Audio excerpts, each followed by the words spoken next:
FY22 results. I'm happy to present. You've seen the results. Thanks to the options contracts, which have picked up substantially, and we have been able to recover substantially in terms of to operating income. While the futures continue to do about 25,000 crores, and I can tell you this about FY21-22, we have 26,178 crores ADT, and options average for the entire year is 7,860. But for the Q4, it is 15,065 crores. So that is the kind of difference, that is the pickup that we have done. In any case, we started charging from the third quarter onwards. So third quarter, we had options turnover of 8,600 crores, and in the Q4 we have 15,000 crores. That's how we have got good mileage in these contracts. And we have also launched, you are aware, that option on NG futures. So that is also doing fairly well, and that has done very good volume. For example, it has done a volume of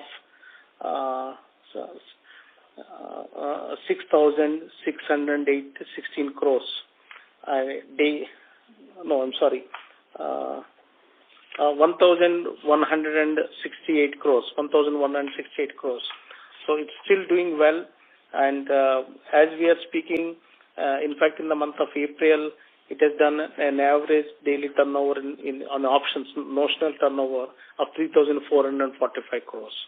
So it's increasing, and we have got some more contracts approval, especially gold options on monthly options expires on a bi-monthly underlying futures, so that the premium value can be brought down because the tenure of the options contract is brought down.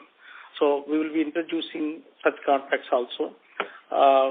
This is by and large about the turnover.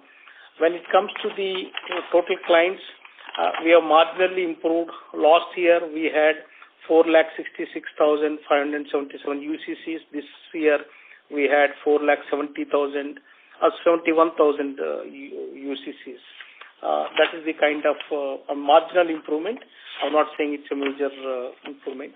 So that is something which we have achieved this year, both options and futures together. But then many have moved to the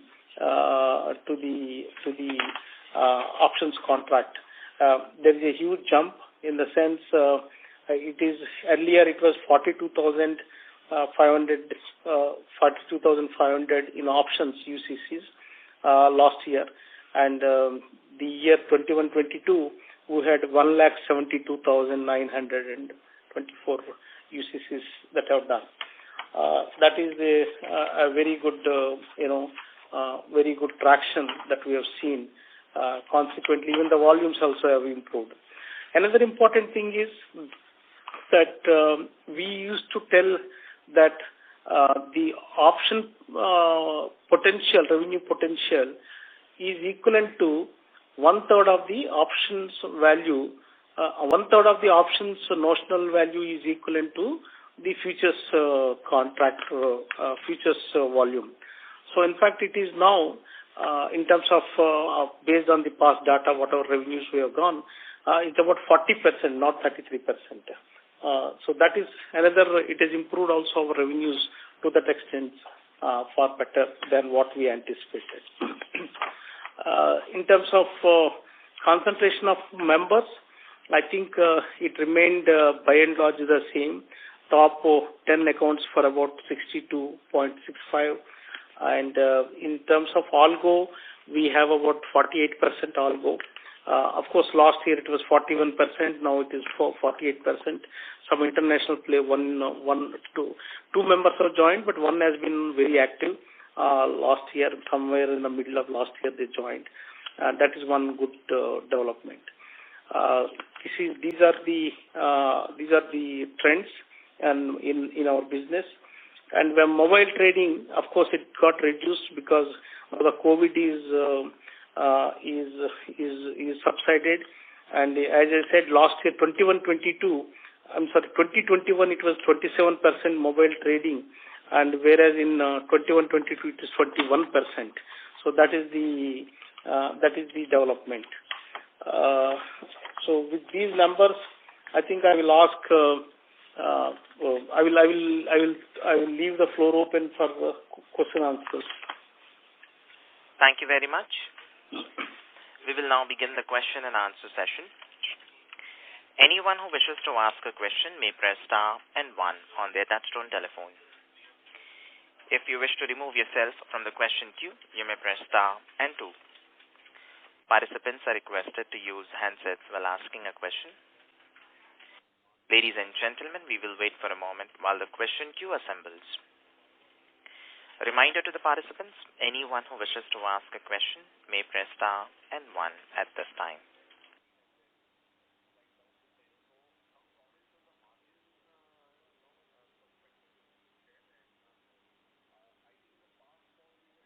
The first question is from the line of Mohit Kumar from DAM Capital. Please go ahead. Yeah. Good afternoon, sir. And congratulations on good set of numbers. Especially, sir, can you just give us a breakup between the transaction charges for options and futures,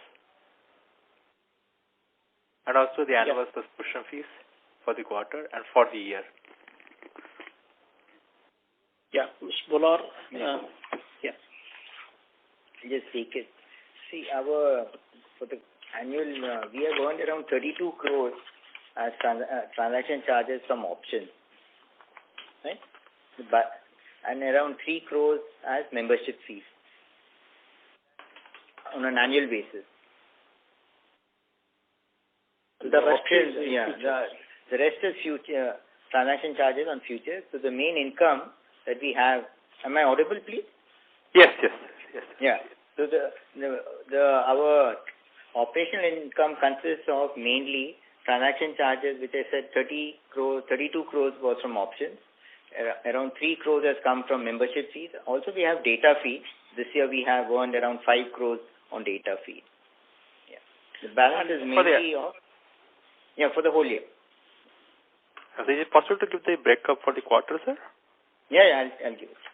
So for the quarter, the options was 20 crores, 22 to be precise. And then we also have membership, which is a bit less than 1 crore, and data feed also, which is more than 1 crore.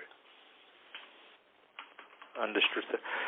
Secondly, sir, what is the timeline for introducing gold spot exchange and electricity derivatives, in your opinion? Yeah, I think coming back to the electricity derivatives, I think we have been doing a lot of rounds of discussions and etc.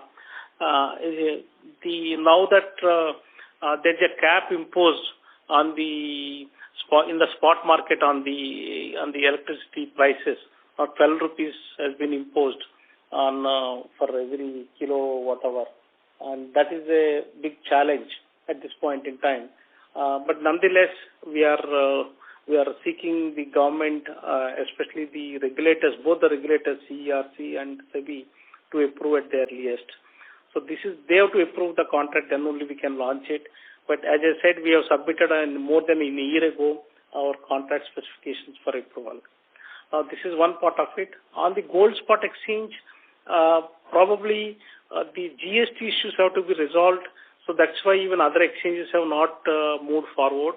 But as far as MCX is concerned, this gold spot exchange contract will be delivered so maybe little later in terms of technology platform, little later than our CDP project goes live sometime in late August or early September. So that is the status at this point in time. But without GST issue being resolved, I don't think it will take off at this point in time. Sir, one bookkeeping question, sir. Why depreciation is low in the quarter? Yeah. So we had, when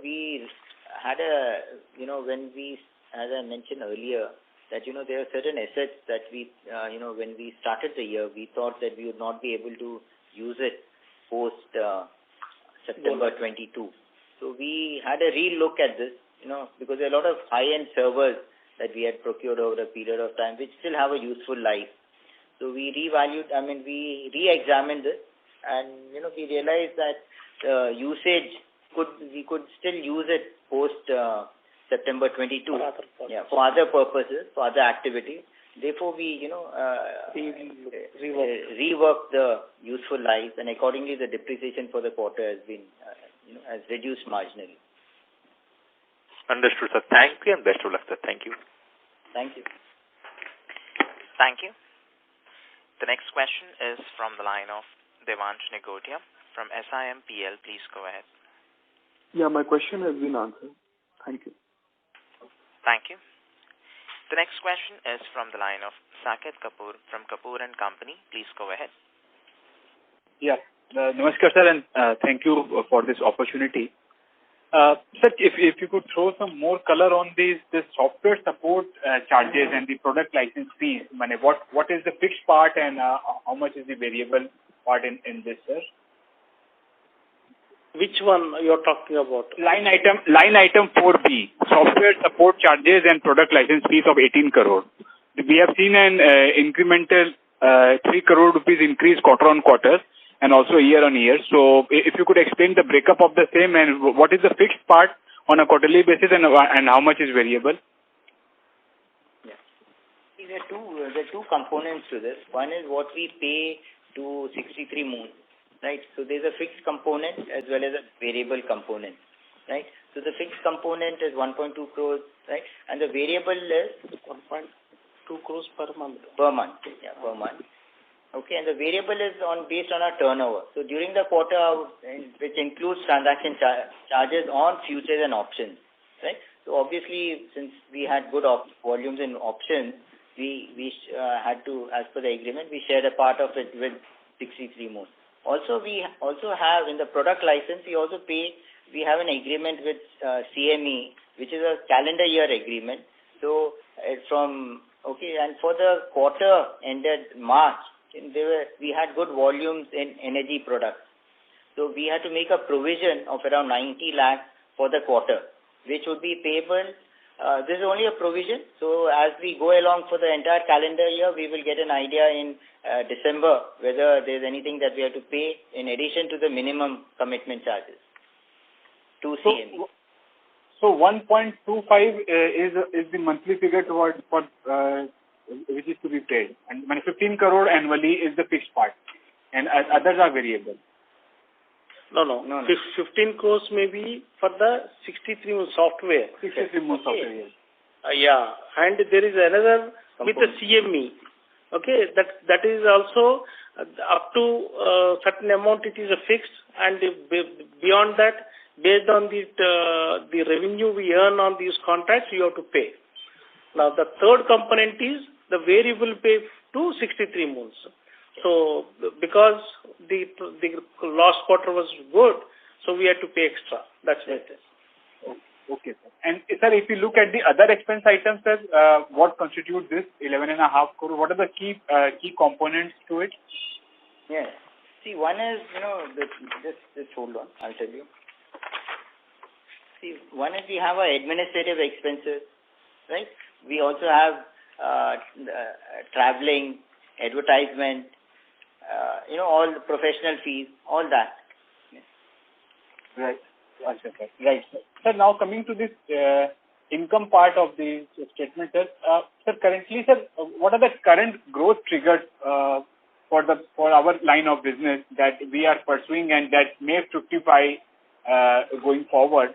And sir, you mentioned about this UCC part. It is the unique client code, I think so. That stands for UCC. Right. That's right. So, sir, how many? What quantum are active UCC, sir?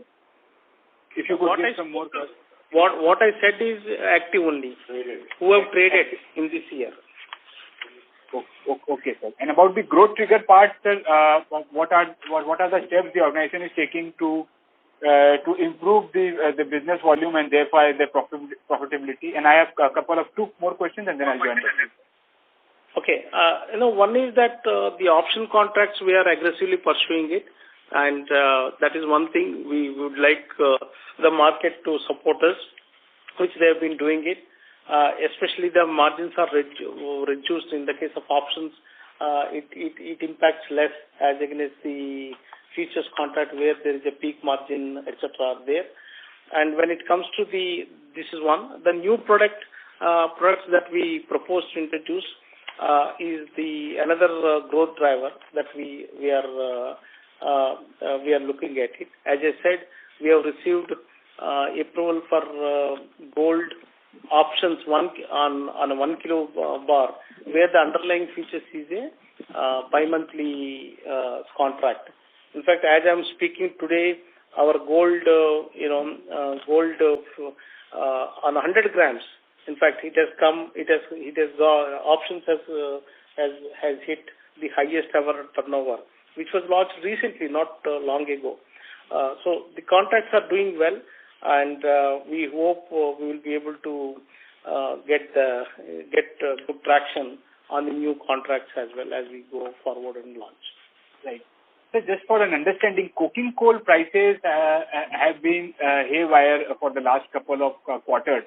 So do we have any product related to the coking coal futures, or are we contemplating anything to replicate the same in terms of actual buyers also hedging and also for the speculator community? See, we have no products on coal at this point in time. We have a coal spot exchange proposal, and we are actively considering that at this point in time. No further steps have been taken, but we are engaging with the industry, government, etc. You must have seen recently government has given license on public-private partnership basis about 20 coal mines which are closed or abandoned because, with the condition that they can sell, they can exploit the coal and then sell it in the open market, and a part of the revenue sharing based on the revenue sharing. So there are opportunities coming up, and there are about 110 coal mines are still lying. That's what recently the government has announced, which I was participating. So we are keen that is one space we should attend. But as far as SEBI is concerned, they are not keen to introduce any cash settled contracts. So coal being coal, we cannot introduce the delivery based contract because there are some challenges here. If it is a spot, then that's a different ballgame altogether. So that's why we are not looking at cash settled contract, although that is ideal. Yes, sir. As a small point, what portion of the total turnover that are executed over the exchange are actually used by the hedging community?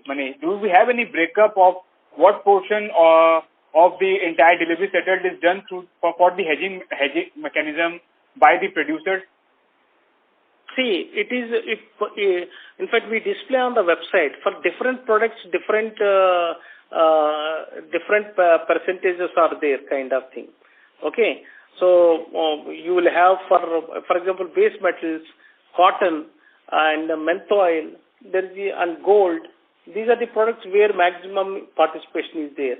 Even in NG and crude. Crude is a proxy for some of the glass manufacturing companies for furnace oil or some of the airline industries. In fact, they were using it, airline industry. It all varies from product to product. That's the way it is.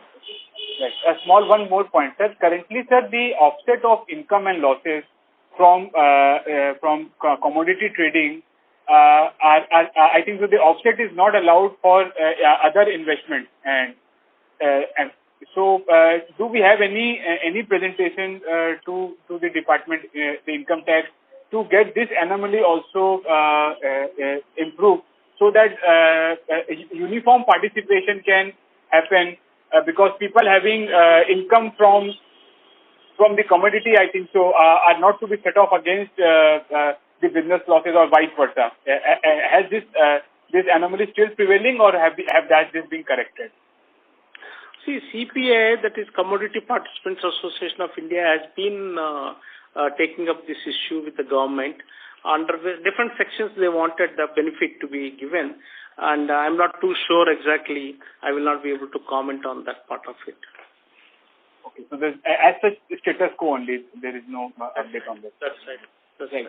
And a small point, sir, the retail community, the HNI part are always looking for this annuity type of income that is in the form of interest, where they pursue the same through the bond market and other mutual funds. So, sir, how could be a structured product be created so that the industries can directly benefit from the retail money and the cost of fund goes down significantly? Earlier there used to be this cash carry forward system, the CFS, wherein people used to invest in contracts wherein a scam appeared for the National Stock Exchange, NSE, sorry, I get corrected. So, are we contemplating any kind of product wherein the retail savings can be channelized through the electronic medium in creating interest income in the form of the total contract being held? See, currently also, there is a cash and carry arbitrage opportunities are happening. But the problem is here, most of these products being delivery-based contracts, and the moment you participate and you become you must have a GST, okay? Correct. Because when you offload the stock at the next settlement, because there is a arbitrage opportunity, it earns maybe 12%, 13% return. There are mutual funds participating, by the way, in the cash and carry arbitrage opportunities. But the problem is, for individuals, GST registration is a cumbersome thing. So that is the reason why we have been taking up with the SEBI and government that there should be an alternative mechanism through which these people are not required to go to GST, but then we collect it and then pay and then adjust it both ways. We collect it at the same time. We will also give them the credit through what you call a designated entity kind of model. So when we are trusting us to collect the stamp duty, STT, CTT, whatnot, exchanges are doing all that. So they should trust us with this model also. Let us see what will happen is before the government. Yes, sir. And on the exceptional item part, could you explain the nature of the same, and is this now a cash flow type? What is, if you could explain this 20 crore exceptional item? See, out of this, that's right. There is a dispute going on with a firm, London-based firm, on the software development for the Spot project. Okay, probably you are all aware because it is there in the notes to accounts all along. Yes, sir. Okay, yes. And the party has been very weak financially. Okay, pursuing arbitration is like throwing good money after a bad cause kind of thing. So we have to weigh both cause and effects of it. So the code, whatever that has been developed, we have taken some pending what to call invoices, or we have withheld some few invoices. Only so much has been paid, and then we have got out of that Singapore arbitration tribunal. It's pending before that, and so we are out of that. Now the code has been analyzed by our specialist technical team. Now they realized that even for this code to be reassessed against some use case should be there. So you want to launch a gold spot exchange. Okay, then what are the requirements versus what is developed we can assess. Or you want a cold spot exchange, what are the requirements versus that we can analyze whether this application. But at this point in time, I don't have any project against which it can be assessed. So the most conservative approach is to write it off or treat this as an impaired asset. So we treated that as impaired asset. Now, maybe, I don't know when, it will be in future when there is any usage, then we will see what is the relevant technology, what technology this particular platform is developed, and the cost-benefit analysis we will do it. Then accordingly, if it is to be brought back, then we will use the code and then bring it back on records. So that is the way, it's a conservative approach rather than keep showing on the records that so much is there. And another important thing is the 20.4 crores or whatever that we have spent, it's not the entire amount is paid to PESB. That is a very, that's how some others are constructing.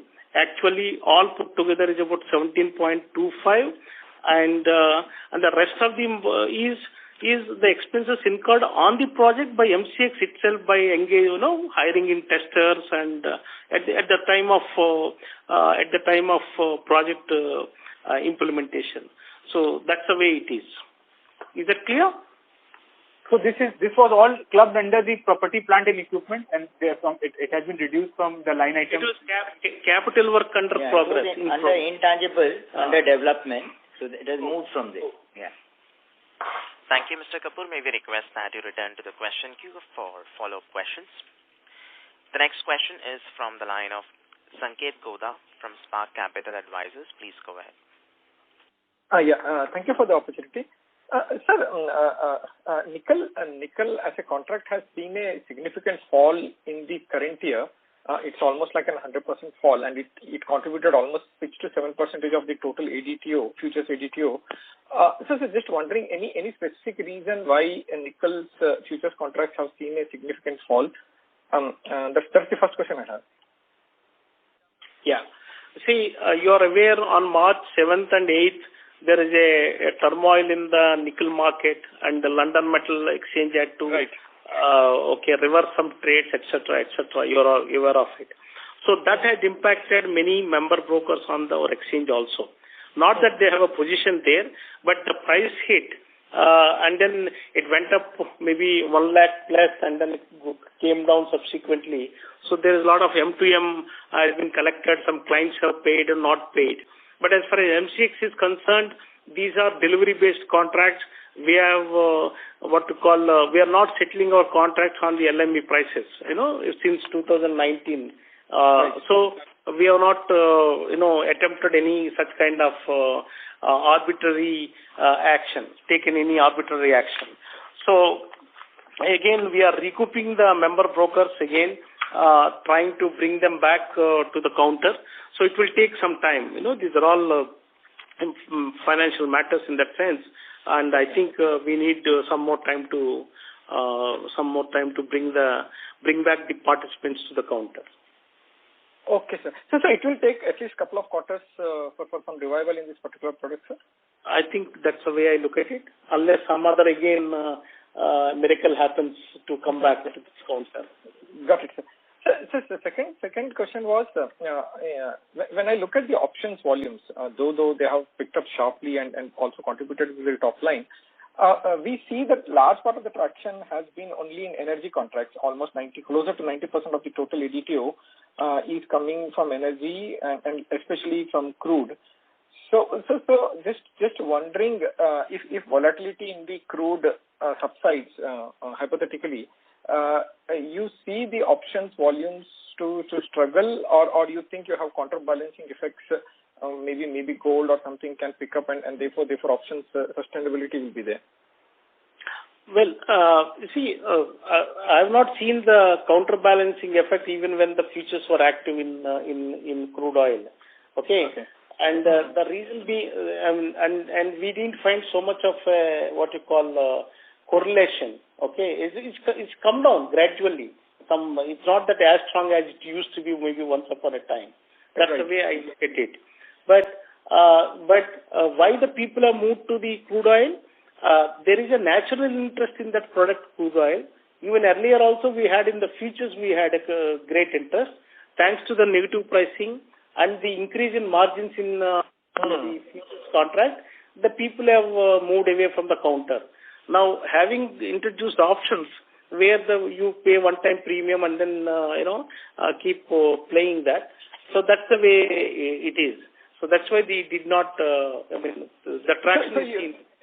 So in simple words, it's a structural shift from futures to options, especially with respect to energy contracts. That's the way should we think, and therefore there should not be a reason to be worried.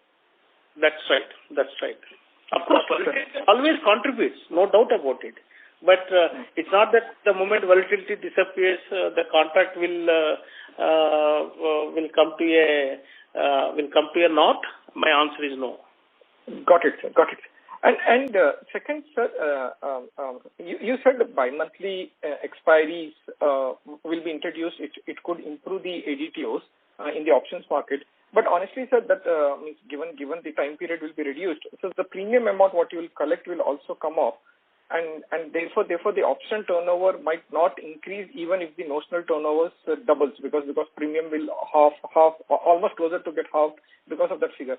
So do you think this introduction of bi-monthly expiries will improve volumes, especially in gold, which has not picked up, and therefore revenue can accrete, or it is more not a revenue accretion exercise?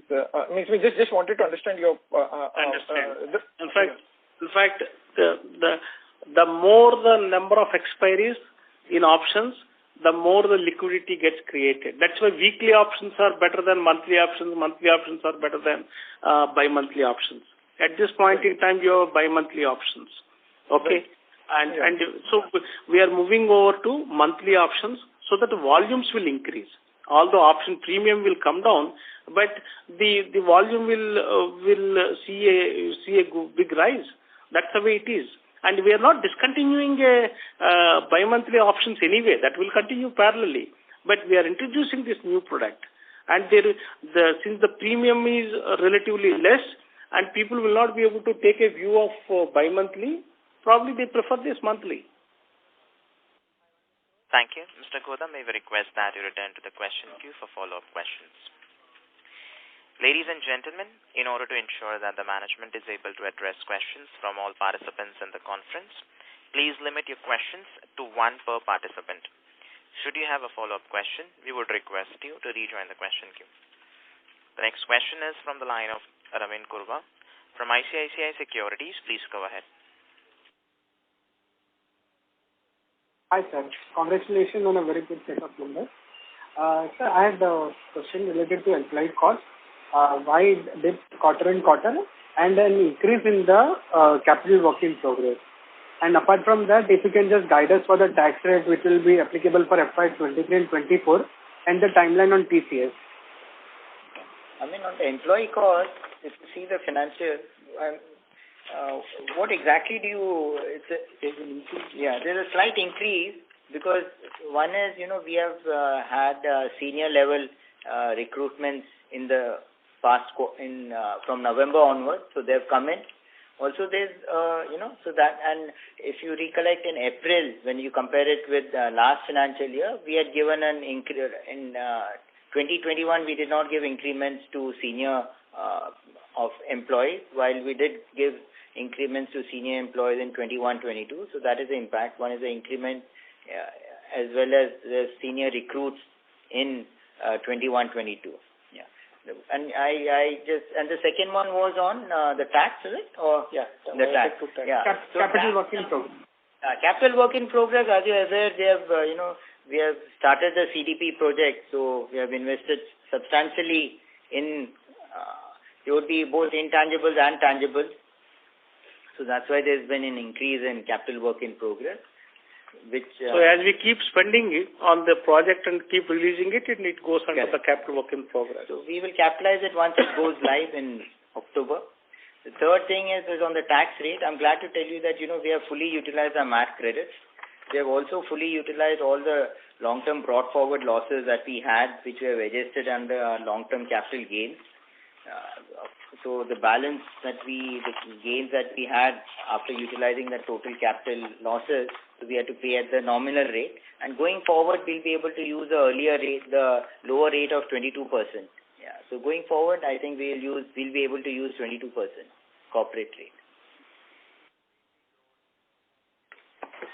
Okay. And the guideline on TCS implementation, the new software, are we on the timeline to implement it from the H2 of FY23? Yeah, that's what we are targeting. And in fact, as I'm speaking yesterday, we had a part of the application has been released for mock, and it's all the circular is in the public domain. So as we complete some more modules, we will be adding to the mock and doing the needful. We are hopeful that we will be able to make it. Thank you. Thank you. The next question is from the line of Prem Patel from DM Capital Advisors. Please go ahead. Yeah. Thank you for the opportunity. So my question to you is, why is the crude margin still hovering at around 20 to 25%? And do you think that it will come down to the previous levels of like around 5 to 6%? Well, 5 to 6%? No way, because the initial margin minimum prescribed by SEBI itself is 10%. Okay. So why can it come down to from 21% to 10%? It can come down. And as I said in the past, in the previous quarter also I have mentioned, SGF is coming in the way of, it's become a constraint because we have already about 525 crores SGF we have it. And if we want to lower the margins based on the stress test results, we need to have a higher SGF cover, which we don't have at this point. Otherwise, we have to contribute from our corpus. So, some discussions are going on with SEBI with regard to the modalities of putting in money, taking out of it from the SGF fund. If those things are approved, probably we will be able to contribute to SGF, and once the requirement comes down, we'll be able to withdraw also. So that in and out freedom is what we are looking for. Then we will be able to do that. Okay, thank you. Thanks a lot. Thank you. The next question is from the line of Aditya Chheda from InCred AMC. Please go ahead. Yeah, hi. 10 days ago... The line for the current participant has got disconnected. We'll move on to the next question from the line of Amit Chandra from HDFC Securities. Please go ahead. Yeah, hello. Yes, hi, sir. Thanks for the opportunity. So my question is in the option side. So, as we see, 90% is still crude, and we have introduced like newer contracts in gold. So, introduction of newer contracts can actually boost the volumes, and can we see similar volumes in gold that we have seen in crude? So that is one. And also,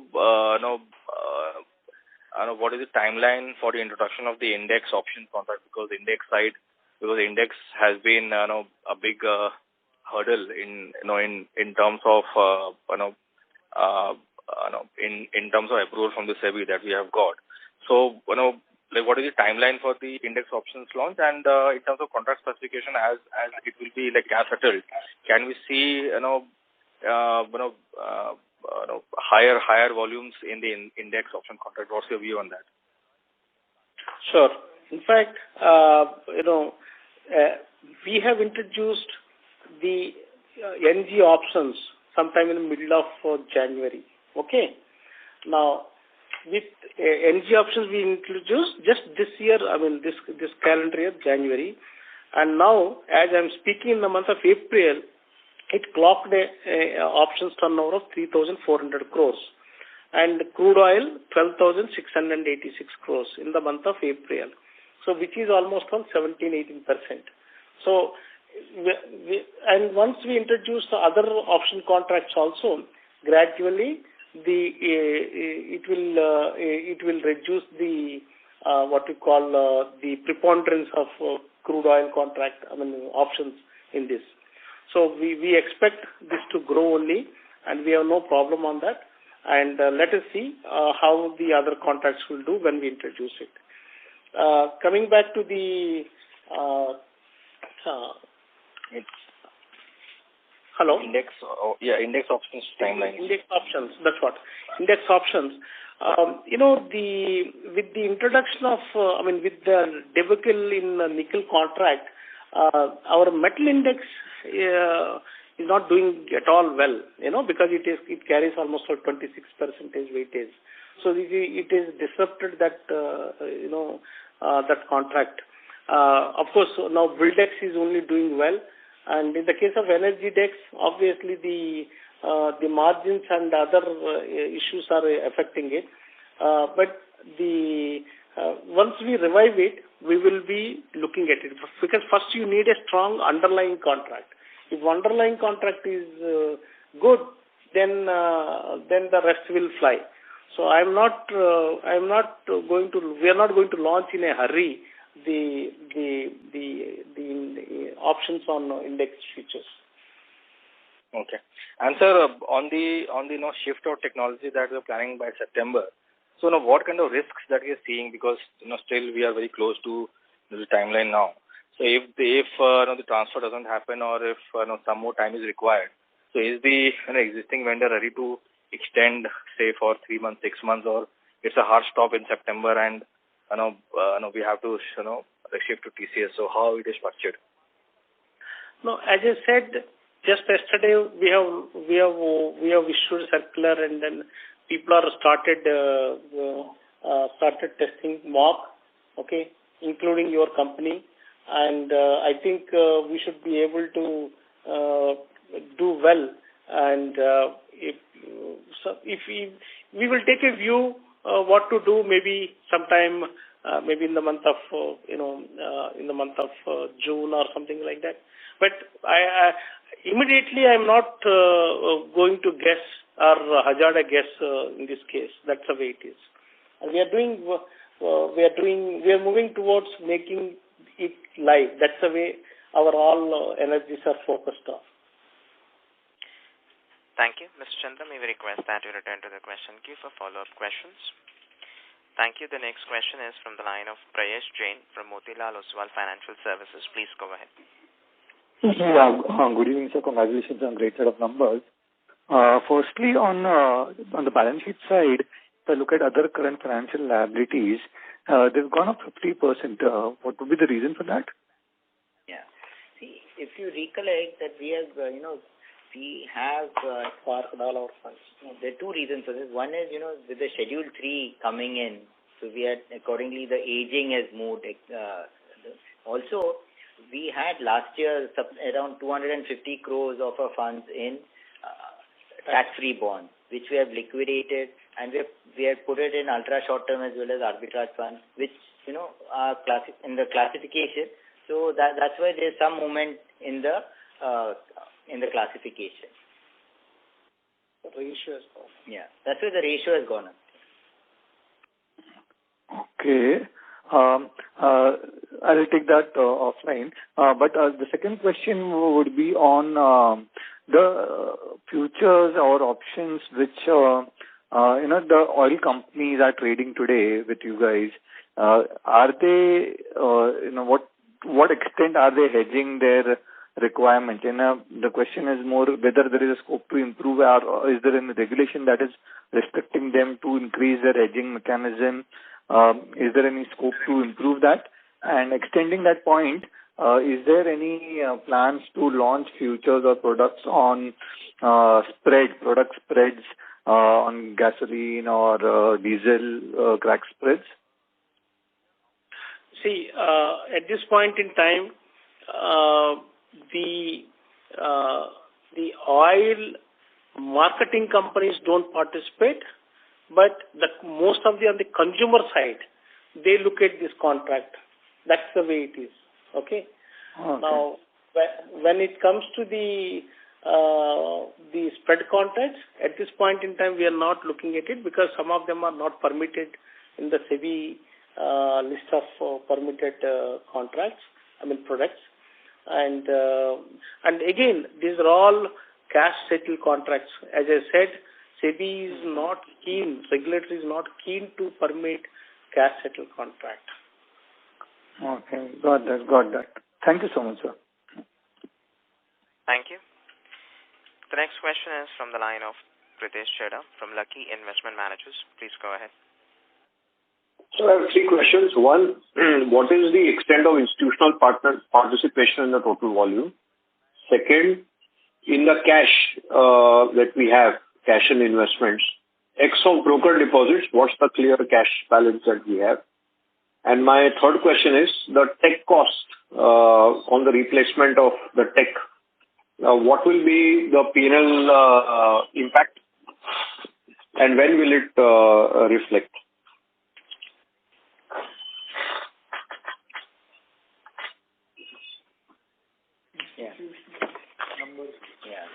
Institutional numbers, I will not be able to completely inform who is doing what. As I told you, the mutual funds I want just the institutional participation as a percentage of total volumes.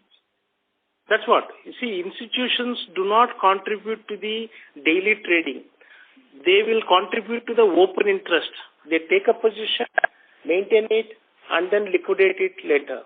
So, it is an open interest which is important, and they are actively participating in gold, silver, and crude, and some agri products.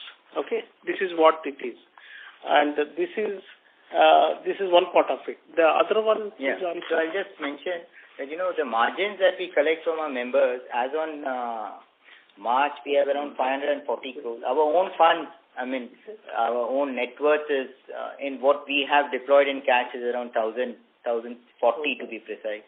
Okay, so that is how it is. Also, you had one more on the technology. So, as we said, we have mentioned in an earlier call that once we go live for the first year, we'll be under warranty. So there won't be any charge for our P&L from October 22 till September 23. That is the first thing.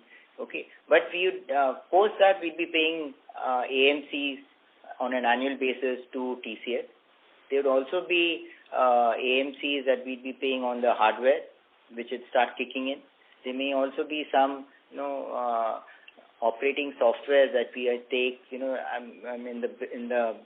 the system. Either you purchase a perpetual license or a subscription-based license. So those costs will start kicking in if you're going in for a subscription-based licenses.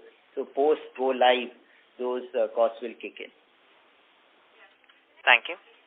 We'll take the next question from the line of Ravin Kurwa from ICICI Securities. Please go ahead. Hi, sir. I had one more question. So this was regarding the BSE part. So BSE is going to launch its gold spot exchange. So why are we facing some difficulty on it? Okay. See,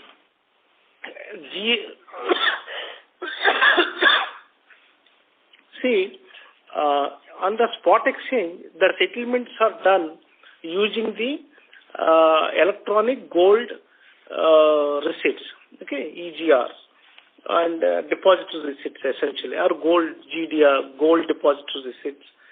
Now, so far it's okay because it's a security, so there's no problem.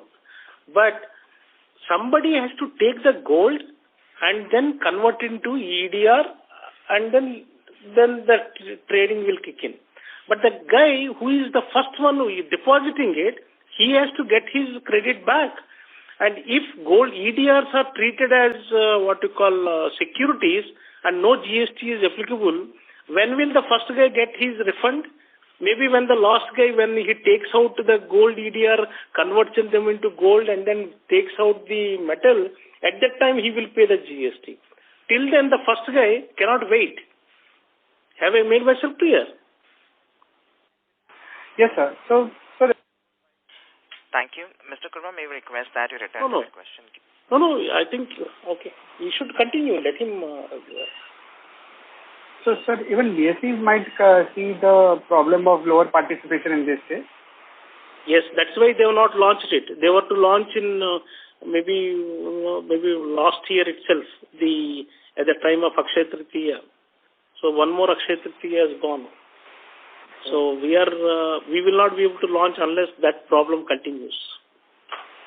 Got it, sir. Thanks a lot. That was really helpful. Yeah. Thank you. We'll take the next question from the line of Abhijit Vora from Sundaram Mutual Fund. Please go ahead. Thanks for taking my question. Sir, I have only one question. The employee cost in Q4 versus Q3 has come off. I could not catch the full response. It was hovering around 21 crores. In Q4, it is 18 crores. What is the reason? Which one? Which cost? Employee cost. Right, employee cost. Okay. The employee cost, as I said, that in during Q3 we have recruited senior officials. Part of them have joined during Q3, right? So the main impact has come in Q4, right? So the senior people. No, but it has come off, no, sir. Q4, the number is lower compared to Q3, employee cost. Okay. We have had, while I said that in Q4, senior people have joined, also there's been some attrition in the company. So numbers have also dropped. Okay. So this 18 crores is the number we should look at. Yes. Right? Q4. Oh, sure. Thank you. That was my only question. Thank you. The next question is from the line of Samir Dalal from Natwallal and Sons Stockbrokers. Please go ahead. Yeah, so, partially you answered the question that you'll start for the new software from September onwards, you'll start, for the first year, of course, there's no fee, and then after that, you'll start. If you can just give us a breakup, how much will be the savings that will come from what we're paying FT versus what will be the future payments? I want to get the differential. If there's some sort of indication on savings of cost on the software side you can give us. See, as I have been saying, we will not be able to disclose as to what is the AMC cost. As I said, it will be a single-digit figure. Is something which I have been saying it. No, that I agree. We've discussed that, sir. So what I'm trying to say is, if you can quantify at least what would be. So you said there are 3-4 variable costs in the software support charges and all of that, which include certain fees to even different exchanges and things like that. So no, that is different. That is different. Please understand. One is the software is different, product license is different. What we told you is that we have an agreement with Chicago Mercantile Exchange for the purpose of crude oil and the NG. So that is linked to the volume and subject to fixed pay. Now, in the case of TCS contract, there is no fixed pay.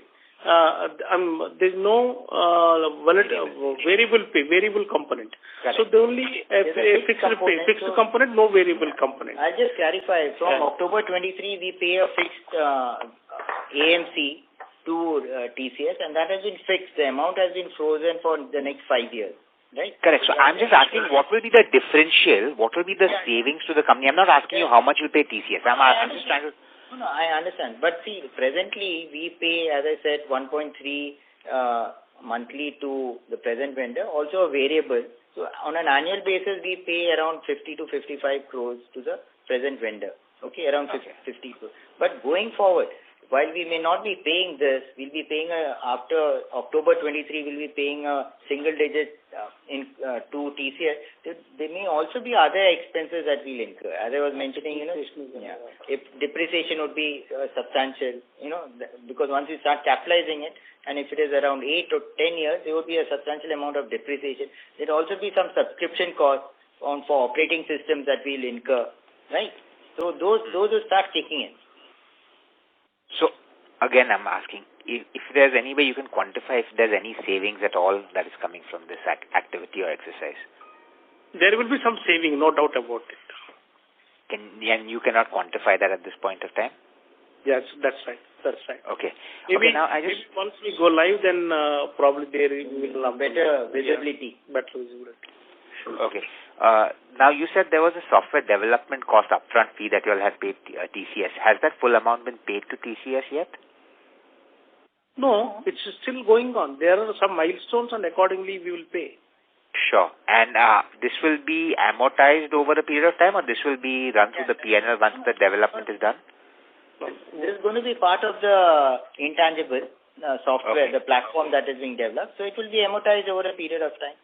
Oh, it will be amortized over it. So that is what you were saying, it will be the higher cost also that will come. Yeah, that's right. So we'll have a higher depreciation. Correct. But the cash flow will be affected once you go live. That's right. Okay. Thank you very much for the answer. Thank you. The next question is from the line of Siddharth S., individual investor. Please go ahead. Hello? Yeah. So my question is about the impairment of the software that we've taken of about 20 crores. I heard that you said that currently while you have the code available with you, but you don't have any use case to compare the same with it. Can you throw some light on it? Because I would assume that a use case would be developed before developing the software in the first place? That is the first one. And I also wanted to understand how what was the basis of selecting the software vendor, given that you said that there was not much scope in pursuing the arbitration. Thanks. Yeah, sure. You see, when in 2017 and end of 17 and 2018, when it was shortlisted, yes, RFP was floated, international competition was invited, and there were bids from Cinnobar, PSB, and NASDAQ, etc. Many have done that. So it is done through the RFP process, and in the RFP, various criteria are there for your financial stability or a kind of track record and every product or rather technical competency. So different weights are given accordingly. So it was all based on that it was shortlisted. Now, coming back to the first part of your question, there's no use case. At that time, when the gold spot exchange was announced, at that time, that was the reason why this entire process was initiated in 2017-18. Now, but then the gold spot exchange was not launched, and the government didn't do it until now, until recently, until last year. And but then that was hanging, that proposal, so they went on developing it based on that. So somewhere down the line in the process of execution, maybe it was a poor execution, and so it didn't happen as we expected. So today, although we have a gold spot exchange regulations are in place, at the time of TCS RFP when we floated, we said we want additional products, spot and currency kind of things. We have asked the vendors to submit also. So TCS has also been given the gold spot exchange contract. Okay. So because we have already developed, we are developing in the CDP project, and the substantial piece can be used. So the other project will be in good shape. Of course, we did not have the visibility of this PSB issue, because obviously they were disputing and all that. So we do not know what will happen. Of course, we did reassess it. At that point in time, we checked it, and it was coming out to be substantially higher. And this is the way the committee has assessed at that point in time. At this point in time, other than gold spot exchange, I don't have any other exchange to launch. So that is the reason why we have taken it. That doesn't mean it cannot be used in future. No, I'm not saying that. For the present, we are not able to do anything about it. Sir, just one follow-up on this. So, are you saying that some portion of this code will be used by TCS to develop the spot exchange, or that will be developed completely separately, and therefore there will be no use case, at least currently, for any gold spot exchange? No. Gold spot exchange will be based on the CDP code that they have already developed. Okay. They are developing it. So there's no link between the two. Let's be very clear. But currently, I don't have any more visibility about any other project. That's the reason which we have. So it's a very conservative approach that we have taken in that sense. Okay, sir. Sir, lastly, on the CDP project, you said you will evaluate the project in June. Sir, any context in terms of... Not evaluate. What we are saying, whether to take up for any negotiation, for any extra AMC, that kind of thing is what somebody was asking the question. So in that context is what I said. But at this point in time, we have already launched what you call mock trading yesterday, and we keep adding some more modules to once the stabilize in UAT. So the work is in full swing, and our ideal and desired position is to go ahead with TCS platform and launch the product. That's the way it is. Thank you. Ladies and gentlemen, due to time constraint, we will take that as a last question. I would now like to hand the conference over to Mr. P.S. Reddy for closing comments. Thank you. Thanks to all of you. We will continue to work hard to meet all the expectations of all stakeholders as much as we can. And it is, we sincerely hope that you will continue to encourage us and support us in this endeavor. Thank you so much.